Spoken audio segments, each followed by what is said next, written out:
নমস্কার বন্ধুরা, Bengali food জাংশনে আপনাদের সবাইকে আবারও একবার স্বাগত জানাই। কেমন আছেন সবাই? আশা করি এই তীব্র গরমে আপনারা প্রত্যেকেই নিজেদের খেয়াল রেখেছেন এবং প্রত্যেকেই সুস্থ আছেন। আজকে আমি আপনাদের জন্য নিয়ে এসেছি গরমেরই একটি দারুণ সুন্দর খাবার, যেটি হলো আলু ঝিঙে পোস্ত। এই পোস্ত খেতে কিন্তু দারুণ হয় এবং এই গরমকালে যখন মেনলি ঝিঙেটা পাওয়া যায় তখন কিন্তু এই পোস্তর স্বাদটি আরও বেশি হয়। অন্য সময়ও সারা বছর অ্যাভেলেবেল ঝিঙে থাকলেও মেনলি এই গরমকালে ঝিঙে আলু পোস্তটা টক ডাল দিয়ে বেশিই ভালো লাগে। চলুন দেখে নিই। দেখুন, এখানে আমি ঝিঙে নিয়ে নিয়েছি আর তার সাথে নিয়েছি খুব কম পরিমাণে আলু। আমি এখানে দুটো ছোটো সাইজের আলু নিয়েছি, সাদা সর্ষে, কাঁচা লঙ্কা, পোস্ত নিয়েছি, আর নিয়েছি দেখুন খুবই হাফ চামচ মতো কালো সর্ষে, আর নিয়েছি হলুদ গুঁড়ো, সামান্য লবণ।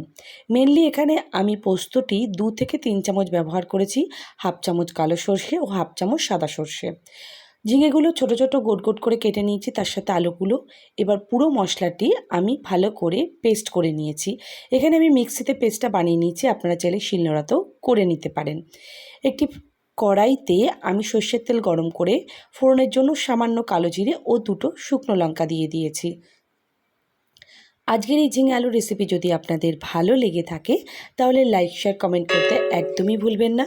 আর আমার চ্যানেলে নতুন হয়ে থাকলে চ্যানেলটি সাবস্ক্রাইব করে পাশে থাকা বেল বাটনে চাপ দিয়ে দেবেন, তাহলে আমি যখনই কোনো নতুন রেসিপি দেব আপনারা খুব সহজেই সেটি দেখে নিতে পারবেন।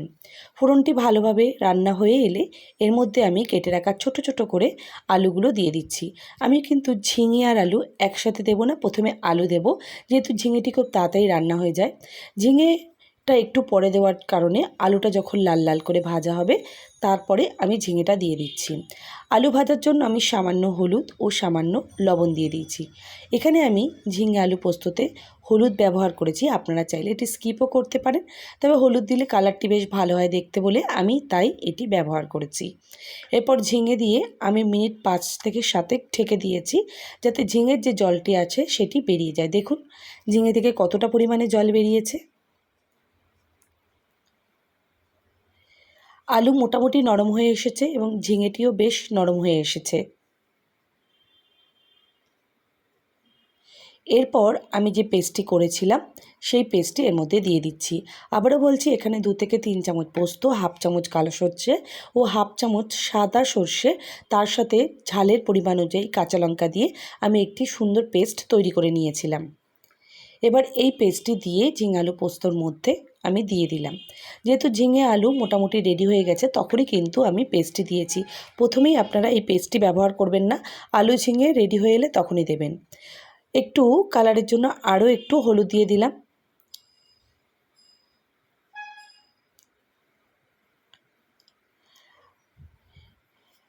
যেহেতু একটু গামাখা ব্যবহার হবে তাই আমি বেশি জল ব্যবহার করিনি। এবার স্বাদ অনুযায়ী চিনি ও লবণ দিয়ে দিলাম। ব্যাস, মাখা ভাব চলে এসেছে এবং আলু ও ঝিঙে পুরোপুরি নরম হয়ে গিয়েছে।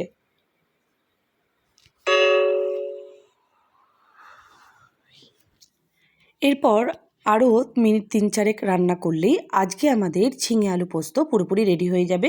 আমি ঢাকা দিয়ে মোটামুটি 3-4 মিনিট রান্না করেছি, যেহেতু ঝোলটা যাতে গামাখা হয়। ঝোল মোটামুটি শুকিয়ে এসেছে এবং ঝিঙে আলু পোস্তটি বেশ গামাখা ভাব হয়ে গিয়েছে।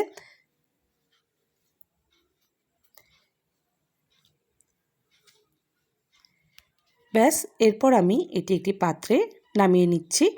ওপর থেকে দিয়ে দেব সামান্য কাঁচা সর্ষের তেল। এটি দিলে কিন্তু এর টেস্টটি আরও বেড়ে যায়। ঢাকা দিয়ে আমি গ্যাস বন্ধ করে দিয়েছি। দেখুন পুরোপুরি রেডি হয়ে গিয়েছে। আর আশা করি আজকে এই রেসিপিটি আপনাদের ভালো লেগেছে। সবাইকে ভিডিওটি দেখার জন্য অসংখ্য ধন্যবাদ।